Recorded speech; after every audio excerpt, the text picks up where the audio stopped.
ಇವತ್ತು ಮನೆಯಲ್ಲಿ ಹಾಲು ತೊಗೊಂಡಿರ್ತೀವಲ್ಲ, ಆ ಹಾಲಲ್ಲಿ ಬಂದಂತಹ ಕೆನೆಯಿಂದ ಬೆಣ್ಣೆ ಮಾಡಿ ತುಪ್ಪ ಕಾಸೋದನ್ನ ನೋಡೋಣ. ಇದನ್ನೆಲ್ಲ ಮಿಕ್ಸಿ ಜಾರಿಗೆ ಹಾಕ್ಕೊಳ್ಳೋಣ.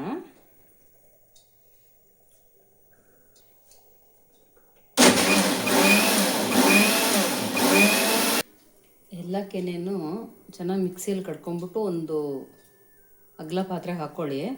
ಅಗಲ ಪಾತ್ರೆಗೆ ಹಾಕ್ಕೊಂಡು ಫ್ರಿಜ್ಜಲ್ಲಿ ನಾನು ಐಸ್ ಟ್ಯೂಬು ರೆಡಿ ಮಾಡಿ ಇಟ್ಕೊಂಡಿದ್ದೆ, ಅದನ್ನು ಹಾಕ್ತೀನಿ ಈಗ. ಐಸ್ ಟ್ಯೂಬ್ ಏನಕ್ಕೆ ಹಾಕ್ತೀವಪ್ಪ ಅಂದರೆ ಬೇಗ ಕೆನೆ ಎಲ್ಲ ಬೆಣ್ಣೆ ಆಗಿ ಕಟ್ಕೊಳ್ಳುತ್ತೆ. ಕೋಡಿರುತ್ತಲ್ವ, ಆವಾಗ ಗಟ್ಟಿಯಾಗಿ ಬರುತ್ತೆ.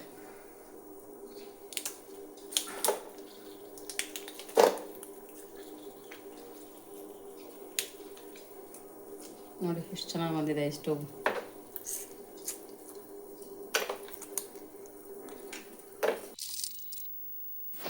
ಮಜ್ಜಿಗೆ ಬ್ಲೆಂಡ್ ಮಾಡೋದಿರುತ್ತಲ್ವ, ಅದರಲ್ಲಿ ಬ್ಲೆಂಡ್ ಮಾಡ್ಕೊಳ್ಳಿ.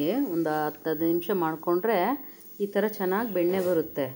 ಮನೆಯಲ್ಲೇ ಮಾಡಿದ್ದು ನೋಡಿ. ಇದಿಷ್ಟು ನಾವು ಪ್ರತಿದಿನ ಡೈರಿಯಲ್ಲಿ ಹಾಲು ತೊಗೊಳ್ತೀವಿ.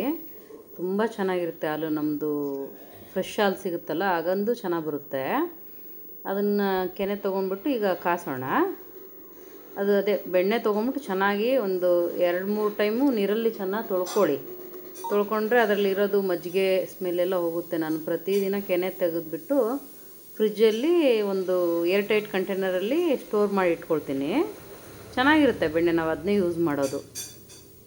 ಎಲ್ಲ ಬೆಣ್ಣೆ ಎಲ್ಲ ಕಡ್ಕೊಂಡ್ಮೇಲೆ ಚೆನ್ನಾಗಿ ವಾಶ್ ಮಾಡ್ಕೋಬೇಕು. ನೋಡಿ ನಮ್ಮ ಗುಂಡ ಇಲ್ಲಿ ಹಾಲು ಕುಡಿತಾ ಇದ್ದಾನೆ. ಅವನಿಗೆ ಫ್ರೆಶ್ ಹಾಲೇ ಆಗಬೇಕು.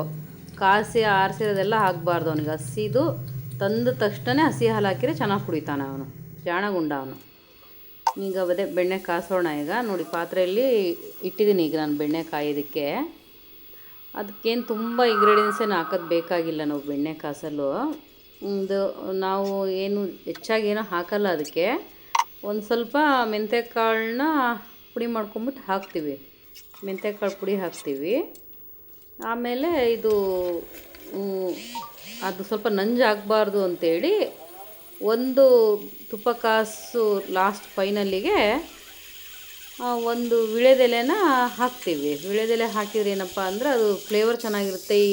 ತಿಂದ ತಕ್ಷಣ ಕೆಮ್ಮಾಗೋದಾಗಲಿ, ಶೀತ ಆಗಲಿ, ಮಕ್ಕಳಿಗೆಲ್ಲ ಅಲರ್ಜಿ ಆಗಲಿ ಯಾವುದೂ ಆಗಲ್ಲ. ಆಗಂದು ಒಂದು ವೀಳ್ಯದೆಲೆ ಒಂದು ಹಾಕ್ತೀವಿ.